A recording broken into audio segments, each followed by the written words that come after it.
Hello everyone, आज हम आ चुके हैं एनिमल किंगडम के लेक्चर नंबर 3 में। अभी तक हमने पढ़ लिया था, जनरल कैरेक्टर्स पढ़े थे हमने सभी किंगडम्स के। मतलब जो सभी में मतलब कॉमनली हमें देखने को मिलते हैं, जो मतलब कैरेक्टरिस्टिक फीचर नहीं होते, उनके कोई अलग से फीचर नहीं होते। सब में बॉडी वॉल होती है, सब में ही टिश्यू ऑर्गन्स होते हैं। तो ये सब हमने अभी तक पढ़ लिया था। आज हम उनके बारे में थोड़ा सा डिटेल स्टडी करेंगे। तो हमारा आज का फर्स्ट फाइलम है पॉरीफेरा। पॉरीफेरा को हम पोर बियरर्स भी बोलते हैं। क्यों? क्योंकि इनके पूरी बॉडी के ऊपर छोटे छोटे पोर्स होते हैं, यानी छिद्र या फिर छेद होते हैं। और इन्हें स्पॉन्जेस भी बोलते हैं, क्योंकि कभी भी आप जो स्पंज होता है जो हम यूज करते हैं फेस वगैरह पे, उसे ध्यान से देखोगे तो उसके अंदर भी काफी सारे पोर्स होते हैं, इसलिए इन्हें हम स्पॉन्जेस भी बोलते हैं और पोर बियरर्स भी बोलते हैं पॉरीफेरा को।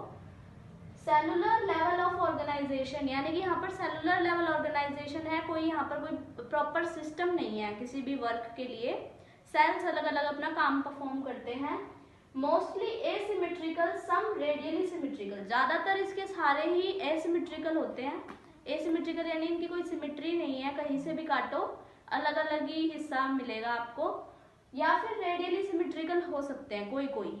कौन सा है रेडियली सिमेट्रिकल? ल्यूकोसोलेनिया, ये स्मॉलेस्ट जो है इनका मेंबर है और ये रेडियली सिमेट्रिकल होता है। Cell aggregate body plan. Cell aggregate body plan meaning यहाँ पे कोई माउथ है ना, मतलब डाइजेशन जो है वो वैसे नहीं हो रहा है, प्रॉपर सिस्टम नहीं है। हर एक सेल जो है वो अपना अपना काम परफॉर्म कर रहा है। Diploblastic and acoelomate. डिप्लोब्लास्टिक यानी यहाँ पर सिर्फ एक्टोडर्म है एंड एंडोडर्म है, बीच में मीजोडर्म नहीं है। यहाँ पर उसकी जगह एक लिक्विड प्रेजेंट है जिसका नाम है मीजोग्लिया। और एसिलोमेट है यानी कोई बॉडी कैविटी भी प्रेजेंट नहीं है। नो नोटोकॉर्ड एंड सेगमेंटेशन, यानी कि जो हमारी रीढ़ की हड्डी होती है, वर्टिब्रल कॉलम जिसे हम कहते हैं, वो भी नहीं है। और कोई सेगमेंटेशन यानी कि लाइनिंग भी प्रेजेंट नहीं है, जैसे अर्थवॉर्म में होती है। मोस्टली मैराइन, यानी ज्यादातर खारे पानी में मिलते हैं, बट सम फ्रेश वाटर, जैसे कि स्पॉन्जिला। स्पॉन्जिला एक इनका मेंबर है जो कि फ्रेश वाटर है। ज्यादातर ये मैराइन होते हैं। ये वाले जो आगे वाले कैरेक्टर्स थे ये तो हमने उनमें भी पढ़ लिए थे जब हम टोटल क्लासिफिकेशन पढ़ रहे थे। अब आता है इनके कैरेक्टरिस्टिक फीचर क्या है। इसके अंदर वाटर कैनाल सिस्टम प्रेजेंट होता है। वाटर कैनाल सिस्टम में क्या होता है, वाटर जो है वो ऑस्टिया के थ्रू अंदर आता है। देखो इसकी पूरी बॉडी पे पोर्स हैं, इसके थ्रू वाटर अंदर आता है। और ये बड़ी सी जो कैविटी है स्पॉन्जोसिल, इसके अंदर आ जाता है। एंड स्पॉन्जोसिल से ये ऑसिकुलम के थ्रू, यानी ये जो बड़ा वाला छेद है इसके थ्रू बाहर निकल जाता है। इसका फंक्शन क्या है? फूड को कैप्चर करना। ये जो कैनाल सिस्टम है ना, ये पानी के थ्रू फूड भी अंदर आता है, तो फूड कैप्चर करना। एक्सक्रीशन में, यानी कि जो भी गंदगी होती है वो इसी पानी के साथ बाहर निकल जाती है। और रेस्पिरेशन में, यानी कि जब पानी के साथ डिजोल्व्ड ऑक्सीजन आती है उसी से ये रेस्पिरेशन भी कर लेता है।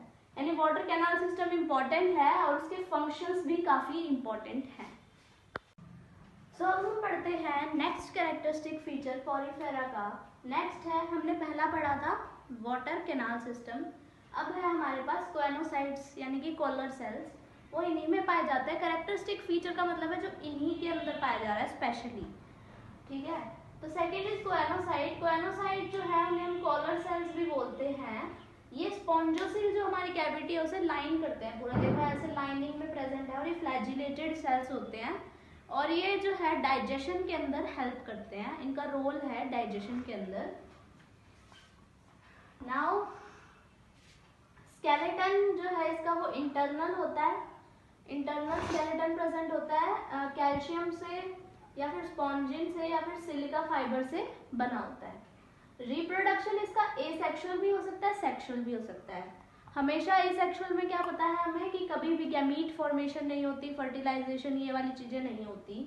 तो ये किसके थ्रू हो सकता है? एक्सटर्नल बडिंग, इंटरनल बडिंग या फ्रेगमेंटेशन, ठीक है। और नेक्स्ट है सेक्सुअल रिप्रोडक्शन। सेक्सुअल रिप्रोडक्शन इसमें कैसे होता है?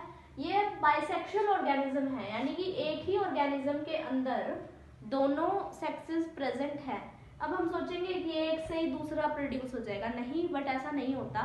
इसके अंदर प्रोटोगाइनी की कंडीशन पाई जाती है, या वैसे वो एनसीईआरटी में है नहीं, बट मैं आपको एक एक्स्ट्रा इन्फॉर्मेशन दे देती हूँ कि पॉरीफेरा के अंदर प्रोटोगाइनी की कंडीशन पाई जाती है, यानी कि जो फीमेल के जो सेक्स ऑर्गन है वो पहले ही जो है मैच्योर हो जाते हैं। और मेल के नहीं होते। यानी कि किसी और ऑर्गेनिज्म के अगर मेल मैच्योर्ड हैं तो वो इसके फीमेल के साथ रिप्रोड्यूस करके एक नया ऑर्गेनिज्म फिर प्रोड्यूस करते हैं। यानी कि एक ही ऑर्गेनिज्म से दूसरा इसलिए नहीं बन सकता, इसमें क्रॉस फर्टिलाइजेशन होती है, इस वजह से, प्रोटोगाइनी की वजह से। ये हर्माफ्रोडाइट और बाइसेक्सुअल है। डेवलपमेंट इसका डायरेक्ट भी हो सकता है, इनडायरेक्ट भी। डायरेक्ट मतलब कि मतलब डायरेक्ट छोटे से एकदम से मतलब वो बन जाए।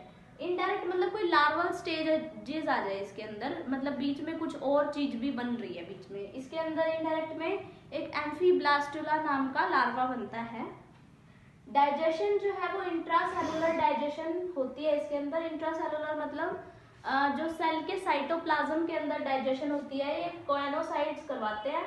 और जो इंट्रासेलुलर मोड ऑफ डाइजेशन है वो ज्यादातर वैसे यूनिसेलुलर ऑर्गेनिज्म में पाया जाता है, जिनके पास मतलब कोई बड़े सिस्टम नहीं होते। तो इसमें भी कहाँ है, ये यूनिसेलुलर भले ही नहीं है बट इसमें कोई ऑर्गन या ऑर्गन सिस्टम भी तो नहीं है, ये भी तो एक सेलुलर ऑर्गेनिज्म ही है, इसलिए इसमें इंट्रासेलुलर डाइजेशन होती है।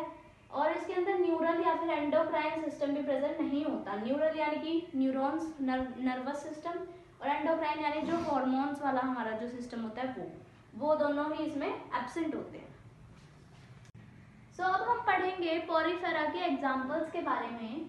तो ये जो मैंने ब्लैक पेन से लिखे हुए हैं ये सारे एनसीईआरटी के हैं, और जो मैंने ब्लू से लिखे हैं वो एनसीईआरटी के तो नहीं है बट इम्पोर्टेंट है, यानी कि काफी बार पूछे जा चुके हैं एग्जाम्स में।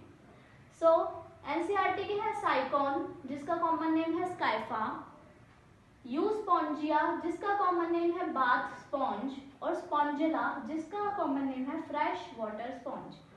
सो अब आप सोचोगे कि हम इसे याद करने के लिए ट्रिक यूज करेंगे, बट हम इसे याद करने के लिए ट्रिक यूज नहीं करेंगे क्योंकि इसमें कई सारे फाइलम है, सबके कई सारे एग्जाम्पल है। तो मैंने भी ट्राई किया था मेरे स्कूल टाइम में ट्रिक से याद करने के लिए, बट अगर आप इतनी ट्रिक बनाओगे तो आपको ट्रिक याद करने के लिए ट्रिक की जरूरत पड़ जाएगी। सो बेटर रहेगा आप बार बार याद करोगे तो अपने आप आपको याद हो जाएंगे, तो ट्रिक यूज ना करो तो ज्यादा अच्छा है। अब ये वाले एग्जाम्पल्स देखो जो काफी बार पूछे जा चुके हैं। पहला है लुकोसोलानिया, और एक बार सेकंड को स्किप करके थर्ड पे आओ, ये है यूप्लेक्टेला।